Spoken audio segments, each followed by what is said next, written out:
Welcome to west Godavari అమ్మమ్మ వంటల video అండి. ఈరోజు గోంగూర పచ్చడి, రోటి పచ్చడి చేద్దామని గోంగూరని 1కి 10 సార్లు బాగా జాడించేసానండి. ఆ కోసేసి కాడలన్నీ పారేసి ఇది కొద్దిసేపు నానబెట్టాను. 10 నిమిషాలు నీళ్ళలో నానబెడితే దానిపైన ఉండే మురికి, తర్వాత మందులు ఏమైనా కొడతారండి ఆకుకూర తోటలో, అవన్నీ పోతాయి. 4-5 సార్లు జాడించి జల్లెల్లో వడకెట్టాను. తర్వాత ఇదండి మూకుడులో పెట్టి ఇలా మగ్గబెట్టుకున్నాను. మీకు అవసరమైతే కొంచెం నీళ్ళు పోయండి. నీళ్ళు పోయకుండా ఉంటేనే ఉడికిపోతుంది. ఆవిరి మనం ఆకులు జాడించిన నీళ్ళతోనే మగ్గిపోతుంది. మగ్గించి పెట్టుకున్నా. ఇదిగోండి ఒక గుప్పుడు ఎండుమిరపకాయలు నూనెలో వేయించుతాను. అవి పక్కకి తీసి ఆవాలు, జీలకర్ర, ఎల్లుల్లిపాయ కొంచెం వేసి తాలింపు వేసేస్తాను. కరివేపాకు.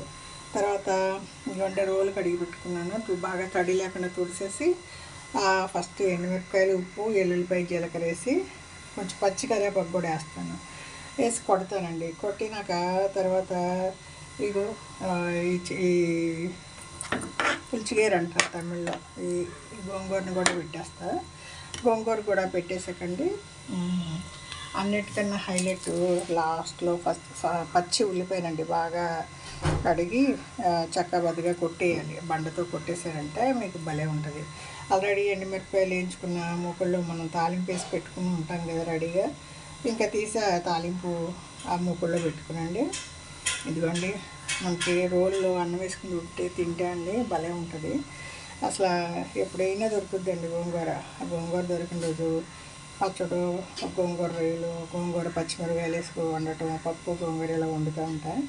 ఈరోజు మనం గోంగూర రోటి పచ్చడి ఇదిగో ఎండుమిరపకాయలు వేయించి దాంట్లో తాలింపు వేసి రెడీగా పెట్టుకుంటా. కుట్టేటప్పుడు సరిపడా ఉప్పు వేసుకుంటా అండి. ఉప్పు ఇలా కవర్లోనే ఉంచారంటే మీరు నీరు పట్టదండి. అలాగే మీరు డబ్బాలో పోసి పెడితే క్లైమేట్ చల్లగా ఉంది. 4-5 రోజుల నుంచి ఎండగా ఉంది, అంటే వేడి ఉంది కానీ క్లైమేట్ చల్లగా ఉంది. నైట్ వర్షం పడుతుంది.